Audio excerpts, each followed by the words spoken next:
It's a blue jay. It's a green jay. It's a grue jay. Wait, Despicable Me takes flight?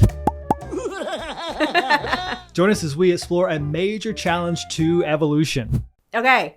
Any of y'all in Texas, how is that for a Southern accent?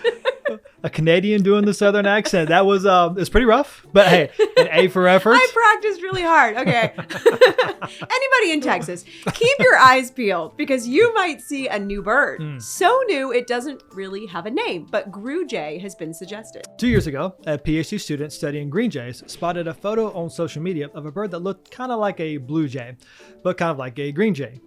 And he tracked the bird down to a suburb of San Antonio, Texas, and realized it was a hybrid between the two species.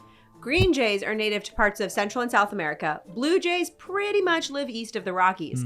But due to shifts in weather patterns, the blue jays have been moving further west, and the green jays have been moving north, and now their ranges overlap in a small part of Texas. And researchers say, we think it's the first observed vertebrate that's hybridized as a result of two species, both expanding their ranges due to, at least in part, to climate change. And there it is. But it certainly is not the first time vertebrates have been observed hybridizing, either in the wild, in the lab, or like in a zoo or farm setting. No, the researchers actually note hybridization is probably way more common in the natural world than researchers know about because there's just so much inability to report these things happening. And it's probably possible in a lot of species that we just don't see because they're physically separated from one another. And so we don't get the chance to see them try and mate. And this hybridization is actually a big problem for the evolutionary worldview. But before we get into the why, Bryan, I've got a game for you. Ooh, okay. I like games. Okay. I'm going to give you a hybrid, and I want you to guess how far they supposedly diverged on the evolutionary tree. So, in other words, how long ago did they allegedly share a common ancestor? Okay. All right. You ready? I think so. Okay. A liger is the offspring of a lion and a tiger. So how long ago did lions and tigers split in the evolutionary worldview? Well, according to Napoleon Dynamite. What are you drawing? A liger. That would have been... Oh, dear. Or how about evolution? I'm going to say 3 million years ago. Good job. 3 to 4 million years ago. So to put that into perspective, that's so exciting. In the evolutionary worldview, the supposed human ancestor Lucy was still climbing trees when they diverged. Maybe Lucy bred the lion and the tiger, and that's how you get the liger in the evolutionary fairy tale. Moving on. All right.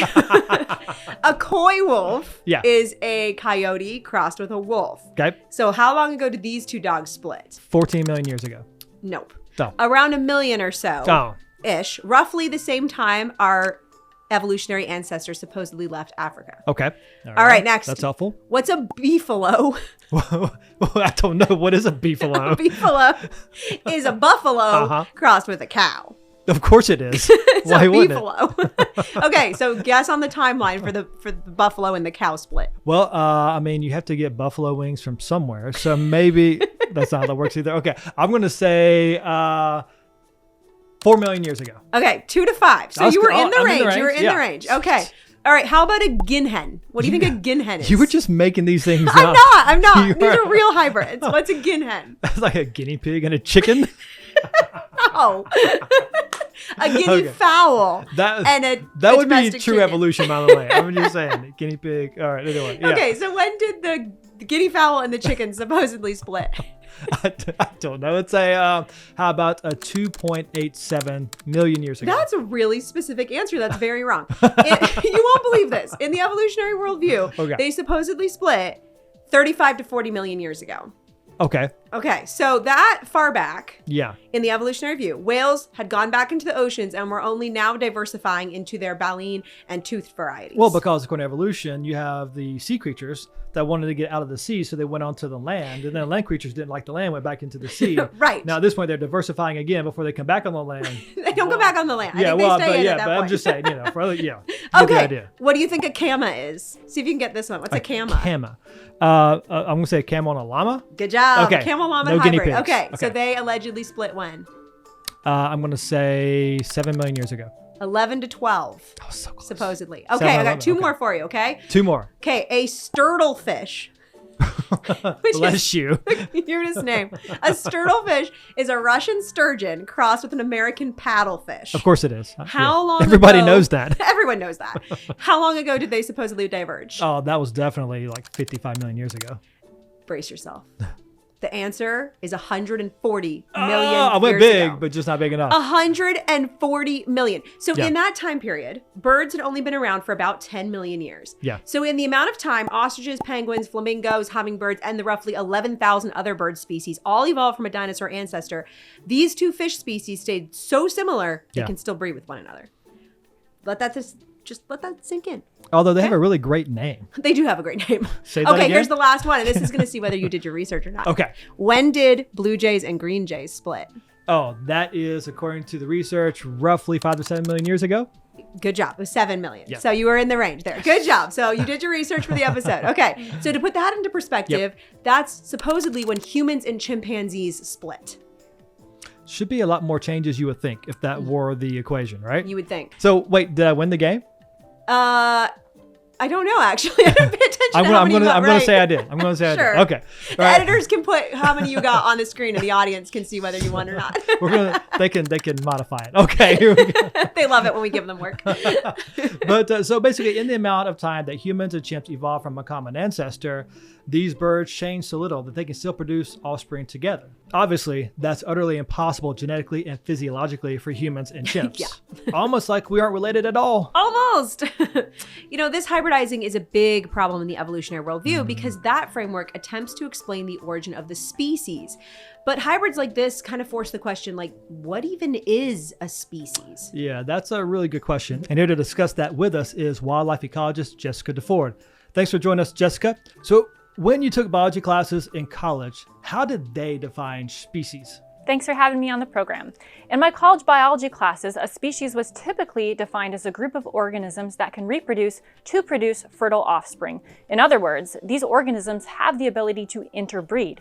For example, with birds, a blue jay male will reproduce with a blue jay female to produce more blue jay chicks, thus increasing their population. But there are now about 20 different definitions of species. Why is that? There are many different definitions of species because there have been many different categories used to classify life based on man's definition. For example, variation in classification might arise because scientists study a difference or similarity in physical traits, the DNA, or even geographic location of an organism.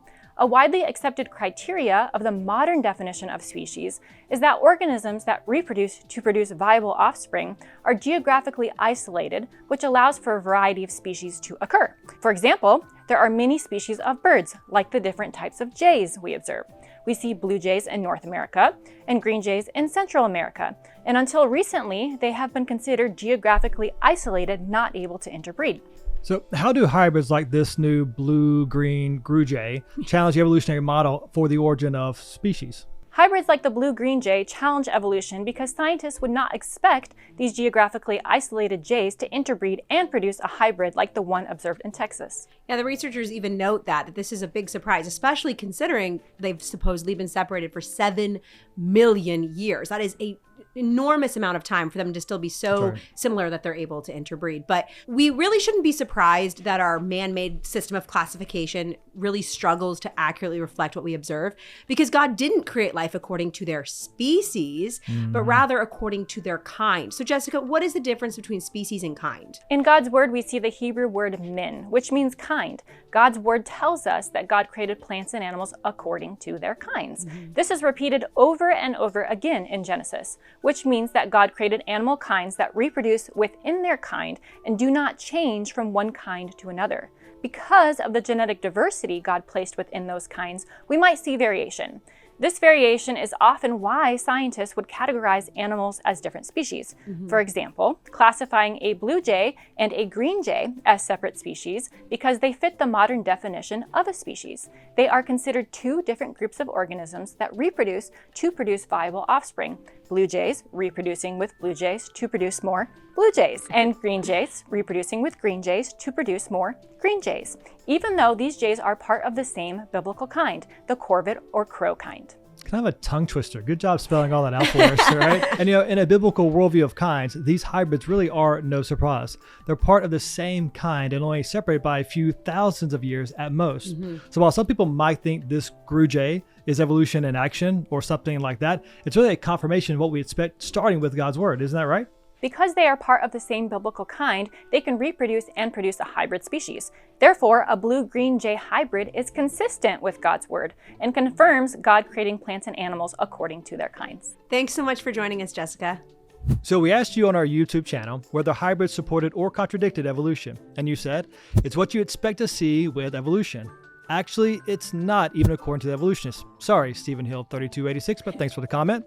Tanya Wiley had the opposite opinion. God created according to kinds. Not surprising that two of the same kind of animals are biologically compatible. Exactly. Yeah, nailed it.